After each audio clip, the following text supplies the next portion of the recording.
மூஷிகவாகன மோதகஸ்த சாம்பரகர்ண விளம்பித சூத்ர வாமனரூப மகேஸ்வரபுத்திர விக்ன விநாயக பாத நமஸ்தே. ஜெய்கணேச பாகிமாம், ஸ்ரீகணேச ரக்ஷமாம். Sri Bhagavathi YouTube channel நேயர்களுக்கு ஹரிஹர் சர்மாவின் பணிவான நமஸ்காரங்கள். பாலும் தெளிதேனும் பாகும் பருப்பும் இவை நாளும் கடந்துனக்கு நான் தருவேன் கோலம் செய் துங்க கரிமுகத்து தூமணியே நீ எனக்கு சங்கத்தமிழ் மூன்றும் தா.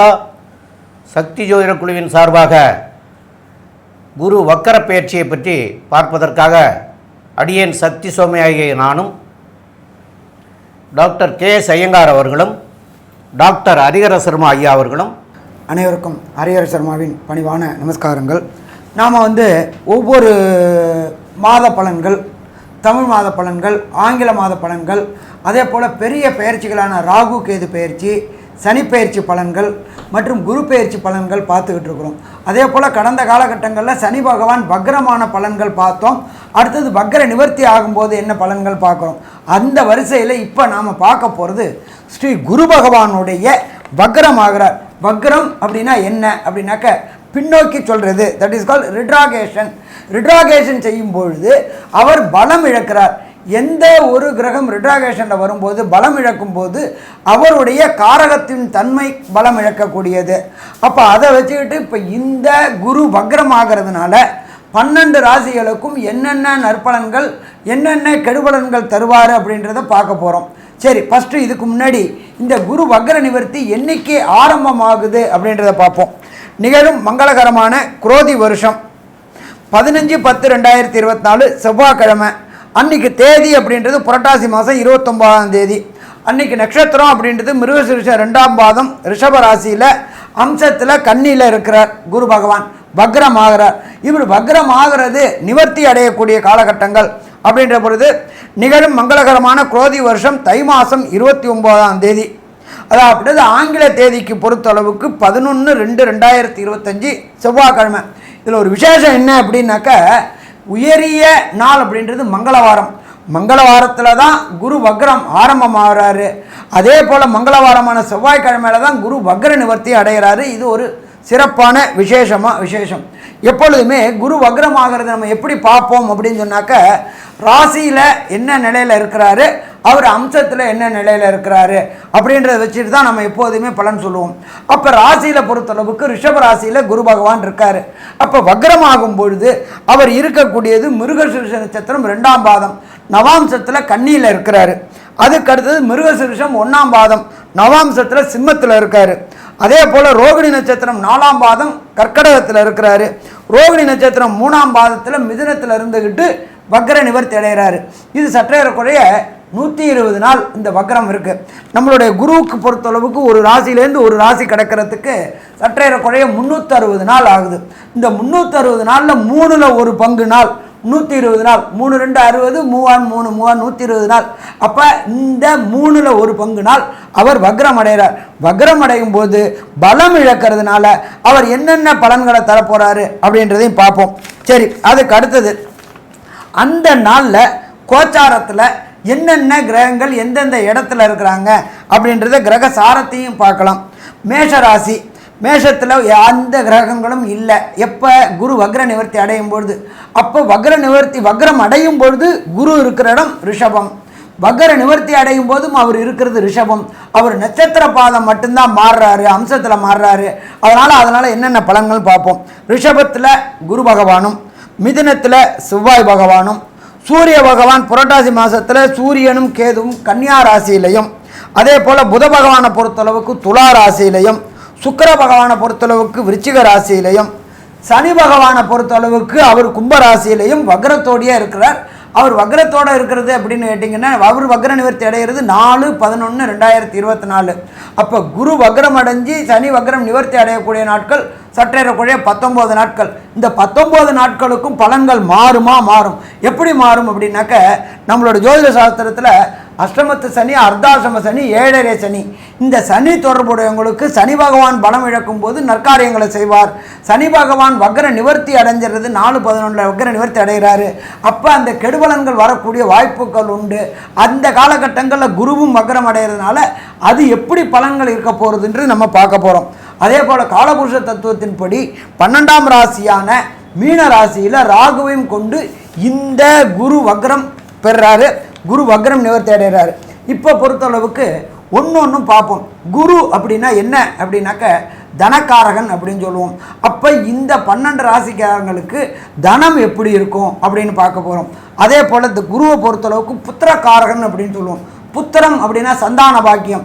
அப்போ இந்த ராசிக்காரங்களுக்கு இந்த 120 நாள் 3 மடங்கில் 3ல் ஒரு நாள் 360 நாளை 3ஆல் டிவைட் பண்ணோம்னா 4 மாதம் கிட்டத்தட்ட 120 நாள். என்னென்ன புத்திர பாக்கியங்கள் எந்தெந்த ராசிகளுக்கு கிடைக்கும், எந்தெந்த ராசிகளுக்கு காலதாமதமாகும் அப்படின்றதையும் பார்ப்போம். அதே போல் குருவை பொறுத்தளவுக்கு உத்தியோகத்துக்கும் அதிபதினு சொல்லலாம். அப்போ இந்த உத்தியோகத்தில் ஏதாவது ப்ராப்ளங்கள் வர வாய்க்கூடிய வாய்ப்புகள் உண்டா, குரு வக்ரமாகி சனி வக்ர நிவர்த்தியாகி என்னென்ன பலன்கள் உண்டு அப்படின்றது விரிவாகவும் விளக்கமாகவும் பார்ப்போம். இப்போ ஒவ்வொரு ராசிக்கும் குரு இந்த வக்ரம் ஆகிறதுனால என்னென்ன பலன்கள், நற்பலன்கள், என்னென்ன கெடுபலன்கள் கிடைக்கிது அப்படின்றத பார்ப்போமா. இப்போ நம்ம இந்த குரு வக்ர பெயர்ச்சி அப்படின்றத பார்க்குறோம். வக்ரம் அப்படின்றது பொதுவாகவே எல்லா கிரகங்களுக்கும் உண்டானது. சூரியன், சந்திரன், ராகு, கேத்துவை தவிர மிச்ச 5 கிரகங்களும் வக்ரகதியில் வரும். இதில் என்ன அப்படின்னா, குரு, சனி 5 கிரகங்கள், அதாவது சூரியனுக்கு 5ஆம் இடத்திலிருந்து 6ஆம் இடம் வரும்பொழுது வக்ரத்தை கொடுக்கும். அதிலிருந்து 9ஆம் இடத்துக்கு வரும்போது வக்ர நிவர்த்தி ஆகிடும். மிச்ச கிரகங்களான புதன், சுக்கிரன், அதோட செவ்வாய் 2ஆம் கட்டம் 3ஆம் கட்டத்தில் இருக்கும் பொழுதே, சூரியனுக்கு 3ஆம் கட்டத்தில் இருக்கும் பொழுதே பார்த்தாலேயானால் வக்ரகதியும் வக்ர பயிற்சியும் அடைஞ்சிடும். கிட்டத்தட்ட 45-50 நாள் இந்த ரேஞ்சில் தான் வரும்.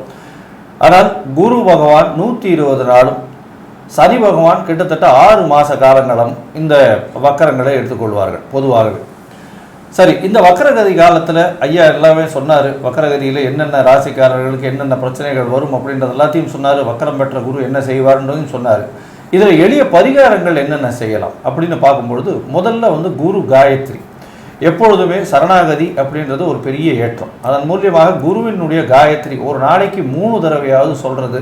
குருவின் காயத்ரி, அதாவது இந்த வக்கரகதி பெற்ற குருவின் மூலியமாக, கோச்சாரத்தில் இருக்கக்கூடிய குருவின் மூலியமாக பிரச்சனைகள் வரக்கூடிய ராசிகள் எந்த ராசியாக இருந்தாலும் சரி, குருவின் அந்த காயத்ரி மந்திரத்தை ஒரு நாளைக்கு 3 தடவை சொல்கிறதன் மூலியமாக அவங்களுக்கு கண்டிப்பாக இந்த பிரச்சனைகள் மேலும் இல்லாமல் இருக்கக்கூடிய வாய்ப்புகள் உண்டு. சரி, இந்த குரு காயத்ரி என்ன அப்படின்னு பார்த்தலையானால், ஓம் ரிஷபத்வஜாய வித்மஹே கிருணிஹஸ்தாய தீமஹி தன்னோ குரு பிரச்சோதயாத்து அப்படின்ற இந்த குரு காயத்ரி மந்திரத்தை ஒரு நாளைக்கு 3 தடவை சொல்கிறதும், ஓம் குருதேவாய வித்மஹே பிரம்மானந்தாய தீமஹி தன்னோ குரு பிரச்சோதயாத் அப்படின்ற இந்த மந்திரத்தையும், இது ரெண்டுத்தில் ஏதோ ஒன்றுத்தை ஒரு நாளைக்கு 3 தடவை சொல்லிட்டு வர்றதன் மூலியமாக குரு பகவானுக்கு உண்டான ஒரு பெரிய, அதாவது பரிகாரமாக சொல்லக்கூடியது இந்த காயத்ரி மந்திரத்தை டெய்லி சொல்லணும்.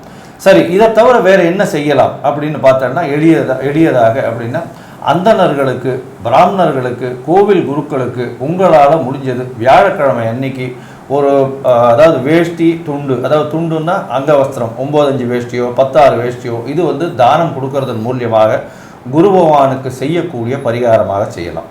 அதை தவிர நெய் விளக்கு போடுறது, அதை எங்கே போடலாம் அப்படின்னா, ஆஞ்சநேயர் சன்னதி இல்லை விநாயகர் சன்னதி. ஏன்னா இவர்கள் இருவரும் நவகிரகங்களை கட்டியவர்களாக சொல்லக்கூடியவர்கள். அதனால் இந்த 2 சன்னதிகள்லையும் கண்டிப்பாக நெய் விளக்கு போடுறதன் மூலியமாக கண்டிப்பாக குருவினுடைய பிரச்சனைகள் நிச்சயமாக அகலும். குருவின் பிரச்சனை என்னென்ன வரக்கூடும் அப்படின்னு பார்த்தாலேயானால், குரு காரகத்துவம்னு சொல்லக்கூடிய தனம், அதில் பிரச்சனை வரும். பண வரவுக்கு பிரச்சனை இருக்கும். ஏன்னா அவர் தன காரகன்னு சொல்லக்கூடியவர். அது தவிர குழந்தை பிராப்திக்கு புத்திர காரகன்னு சொல்லக்கூடியவர். அதனால் இந்த 2 விஷயத்திலையும் எதிர்பார்த்துட்டு இருக்கவங்க, அதாவது ஒரு பெரிய பணம் வரணும்னு எதிர்பார்த்துட்டு இருக்கவங்க, அவங்களுக்கு இந்த காலகட்டத்தில் அந்த ராசியில் குரு பகவான் நல்லபடியாக இல்லை அப்படின்னா இந்த எளிய பரிகாரத்தை செய்யறதும். அதை தவிர குரு அப்படின்றதுனால குழந்தைகளுக்கு புஸ்தகம், நோட்புக்கு, படிக்கக்கூடிய விஷயங்கள் ஏதாவது வாங்கி கொடுக்கறதன் மூலியமாகவும், அரச மரம் இல்லைன்னா ஆலமரம் இது வந்து விநாயகர் கோவிலில் வைக்கிறதுனாலையும் மஞ்சள் கலர் வஸ்திரம் தானம் கொடுக்கறது இதெல்லாம் வந்து எளிய பரிகாரமாக வச்சுக்கொள்ளப்படுறது. அதை தவிர கோவிலுக்கு உங்களால் முடிஞ்ச அளவுக்கு நெய் தானமாக கொடுக்கறதன் மூலியமாக குரு பகவானுக்கு செய்யக்கூடிய பிரீத்தியாக நம்ம சொல்கிறோம். இதன் மூலியமாக உங்களுக்கு எப்போவுமே குருவினுடைய பிரச்சனைகளிலிருந்து நிவர்த்தி அடையக்கூடிய வாய்ப்புகள் நிச்சயமாக உண்டு. மகரம், உத்திராடம், திருவோணம், அவிட்டம் இந்த 3 நட்சத்திரம் 9 பாதங்களை கொண்ட ராசி. ராசியின் அதிபதினு சொல்லக்கூடியவர் சனி பகவான். சனி பகவான் இந்த காலகட்டத்தில் வக்ரகதியில் உங்களுடைய ராசிக்கு 2ஆம் இடத்துல குடும்பஸ்தானம், தனஸ்தானம், வாக்குஸ்தானம்னு சொல்லக்கூடிய இடத்துல இருக்கு. இப்போ நம்ம வந்து பார்க்கறது குரு வக்ர பெயர்ச்சியை பற்றி பார்க்குறோம். 15/10/2024 11/2/2025 வரலும் உண்டான காலகட்டத்தில் வக்கரம் பெற்ற குரு 5ஆம் இடத்துல இருக்கு. இவ்வளோ நாளாக பார்த்தீங்கன்னா 5ஆம் இடத்துல உங்களுக்கு குரு பகவான் இருந்தது ஒரு பெரிய ஏற்றம். ஏன்னா உங்களுடைய உடல்நிலையில் நல்ல ஒரு மாற்றம் இருந்திருக்கும். ஏன்னா இப்போ தான் 7 சனியில் பாத சனி வந்திருக்கு. ஜென்ம சனியும் போது கஷ்டப்பட்டிருப்பீங்க. அதனால் உடல்நிலையில் ஏற்றம் இருந்திருக்கும். எந்த ஒரு விஷயத்தையும் எடுத்தது எல்லாமே வெற்றியை கொண்டு போய் கொடுத்துருக்கும். அதை தவிர பதவி, புகழ், அந்தஸ்து, கௌரவம்லாம் வந்திருக்கும். குழந்தைகள் மூலியமாக பெருமை வந்திருக்கும். குழந்தை பிராப்தி ஏற்படக்கூடிய வாய்ப்புகள்லாம் இருந்திருக்கும். இப்போ வக்கரகதியில் இருக்காரு. இப்போ என்ன பண்ணுவார் அப்படின்னு பார்த்தலைன்னா உங்களுக்கு 5ஆம் இடத்துல இருக்கக்கூடிய குரு வக்கரகதியில் இருக்கிறதுனால சிறு சிறு தடைகளை கொடுப்பார். அதாவது உங்களுடைய பதவி, புகழ், அந்தஸ்து, கௌரவத்திற்கு சிறு களங்கம், சிறு தடை இந்த மாதிரியான விஷயங்களை கொடுப்பார். இருந்தாலும் உங்களுடைய ராசிக்கு பார்த்தீங்கன்னா 2ஆம் இடத்துல இருக்கக்கூடிய சனி பகவான் வக்கர நிவர்த்தி அடைகிறார். எப்போ அப்படின்னா அது வந்து 4/11 ஒரு 20 நாளில். இதனால் என்ன ஆகுது அப்படின்னா ஒரு பக்கம் வக்கர நிவர்த்தியாகி பாத சனி, அந்த பக்கம் ஒரு பக்கம் வந்து குருவின் பார்வையில் வந்து வக்கரம் பெறுறது. இதன் மூலியமாக சிறிது கஷ்டமான காலங்கள் இருக்கக்கூடிய வாய்ப்புகள் அதிகம். இதனால் என்ன ஆகும் அப்படின்னா படிக்கக்கூடிய குழந்தைகளுக்கு சிறு சிறு பிரச்சனைகள் வரும். குடும்பத்தில் வந்து பார்த்தீங்கன்னா பேச்சில் பிரச்சனைகள் அதிகமாகக்கூடிய காலகட்டமாக இருக்கும். அதை தவிர பார்த்தீங்கன்னா உங்களுடைய பண வரவிற்கு சற்று மட்டும் இருக்கக்கூடிய வாய்ப்புகள் உண்டு. குழந்தை பிராப்தியில் கொஞ்சம் தடங்கள் இருக்கக்கூடிய வாய்ப்பு உண்டு. இந்த காலகட்டத்தில் புதுசாக வந்து அதாவது இந்த IVF ட்ரீட்மெண்ட் இந்த மாதிரியான விஷயங்கள் இந்த வக்கர காலத்தில் எடுத்துக்காதீங்க. அது ஒரு நல்ல ஏற்றத்தை கொடுக்காது. உங்களுடைய ராசிக்கு பார்த்தலையான குரு பகவான் எந்த இடத்தில் இருக்கிறாரோ அந்த இடத்துல வக்கரம் பெற்று இருந்தாலும் அவர் பார்வைப்படுற இடம் மிகவும் ஏற்றத்தை கொடுக்க போகுது. ஏன்னா குரு தான் இருக்கும் இடத்தையும் சுபப்படுத்துவார், அவர் பார்க்கும் இடத்தையும் மிகவும் சுபப்படுத்துவார். அதனால குருவினுடைய பெரிய ஏற்றமே அதுதான். அதனால பார்த்தீங்கன்னா உங்களுடைய ராசிக்கு குருவினுடைய பார்வை எந்த அளவுக்கு உங்களுடைய படிப்பிலும், தொழிலிலும், குடும்பத்திலும், பண வருமானத்திலும் எந்த அளவுக்கு ஏற்றத்தை கொடுக்கும் அப்படின்றத வந்து நம்ம டாக்டர் ஹரிஹர சர்மா ஐயா கிட்ட கேட்போம். ஐயா, மிக அற்புதமாக சொன்னீங்க. எப்பொழுதுமே குரு நின்ற இடத்தை வளப்படுத்துவார், பார்க்க இடத்தை பலப்படுத்துவார். அதன்படி உங்களுடைய குருவானவர் 5ஆம் பார்வையாக உங்களுடைய ராசியோடைய 9ஆம் இடத்தை பார்க்குறார். இதில் இன்னொரு விசேஷம் அப்படின்னா ஜோதிட சாஸ்திரத்தில் 9ஆம் இடம்ன்றது தகப்பன் ஸ்தானம் அப்படின்னு சொல்லுவோம். இந்த குரு வக்ரமாகக்கூடிய காலகட்டங்களில் அந்த தகப்பன் கிரகமும் அங்கே இருக்குது. அப்போ தகப்பனுடைய தொழிலை நீங்கள் எடுத்து செய்யக்கூடிய வாய்ப்புகளையும் கொடுப்பார். 1. அடுத்து ஏன்னு கேட்டிங்கன்னா 9க்கு 5 1 5 9 எந்த ஜாதகத்தில் வலுப்பு இருந்தோ அது நல்லாயிருக்கும். 1 குடையவர் 2ல் ஆட்சி பெற்ற சனி பகவானாக இருக்கார். 5 குடையவர் உங்களுக்கு பொறுத்தளவுக்கு 11ல் இருக்கார். அதே போல் 9ல் 8 குடையவர் 9ல் இருக்கார். அவர் தகப்பன் கிரகமும் ஆகி போயிடுச்சு, அந்த ஸ்தானமும் வலுப்பெறுது. அப்போ தகப்பனால் முன்னேற்றம் இருக்குமா? உண்டு. அதே போல் பூர்வ புண்ணிய சொத்துக்கள், தகப்பன் வழி சொத்துக்கள், பாட்டன் பூட்டன் சொத்துக்கள் அத்தனையிலையும் இதுவரை இருந்த லிட்டிகேஷன்ஸ், வம்பு வழக்கு பிரச்சனைகள் விடுபடக்கூடிய காலகட்டங்கள் இருக்குமா? விடுபடக்கூடிய காலகட்டங்கள் இருக்கும்.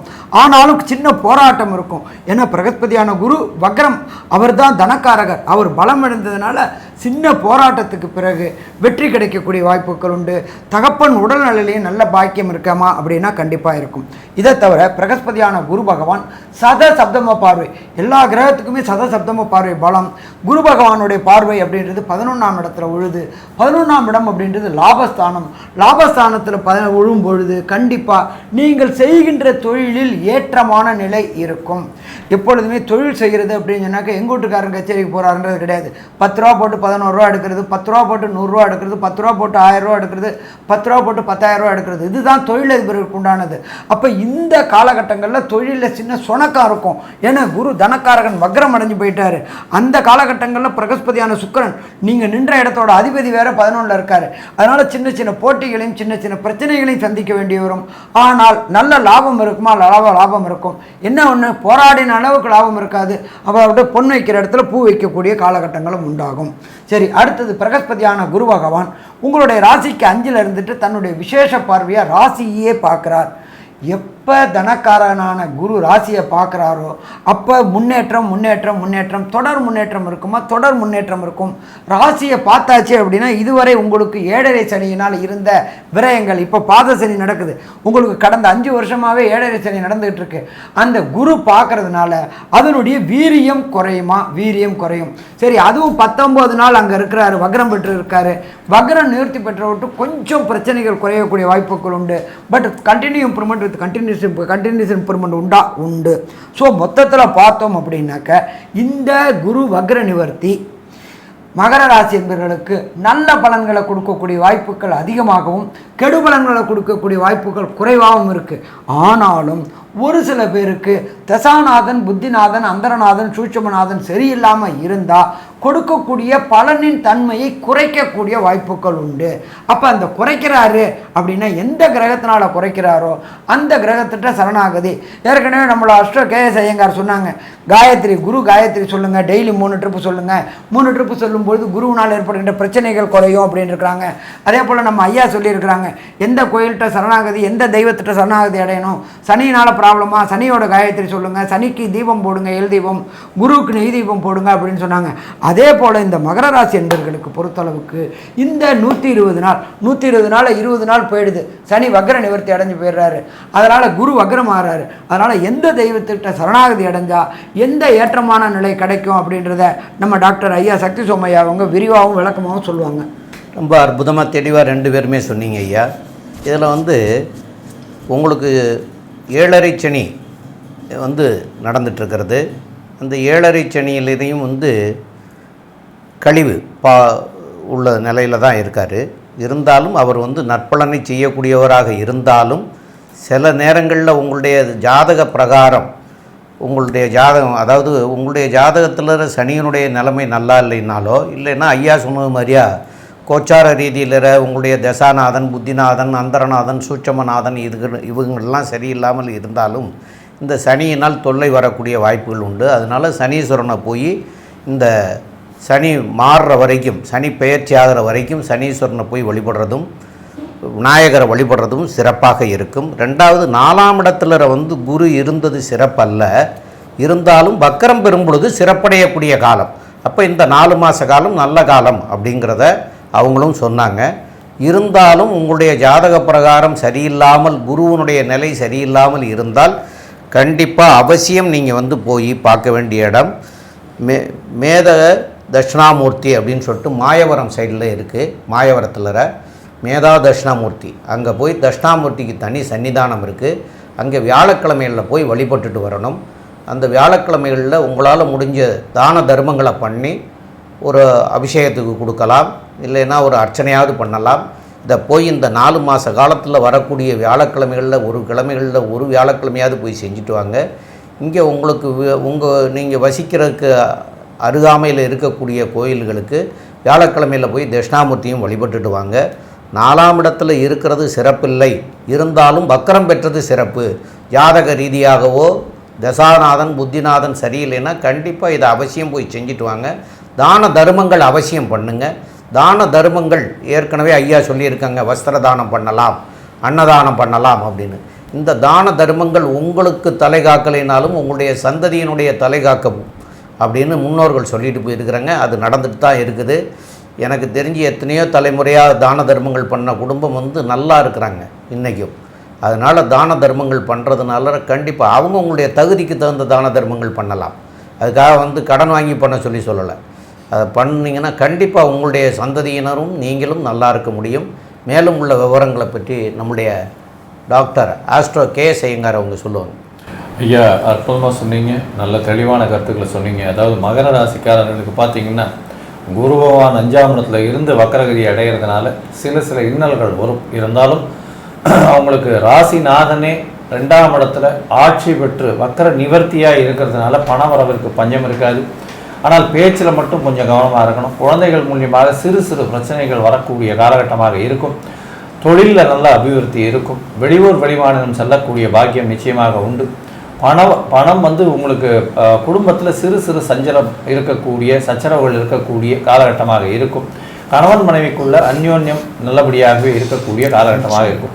மொத்தத்தில் பார்த்தீங்கன்னா இந்த மகர ராசிக்காரர்களுக்கு இந்த வக்கர குரு பயிற்சி சாதகமான நிலை இல்லாவிட்டாலும் ராசிநாதன் வக்கரத்திலிருந்து விடுபடுறதன் மூலியமாக அவர்களுக்கு பெரிய ஏற்றமும் மாற்றமும் வரும் அப்படின்னு இந்த சக்தி ஜோதிட குழு சொல்லுது.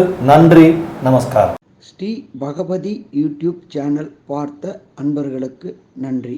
இதே போன்று ஆன்மீக தொடர்புடைய ஜோதிட தொடர்புடைய தகவல்களை தொடர்ந்து நீங்கள் பெற ஸ்ரீ பகவதி யூடியூப் சேனலை சப்ஸ்கிரைப் செய்யுங்கள் மற்றும் அருகில் உள்ள பெல் ஐக்கானை அதை அழுத்தினீர்கள் என்றால் தொடர்ந்து என்னுடைய சேனலை பார்க்க முடியும். நன்றி, நமஸ்காரம்.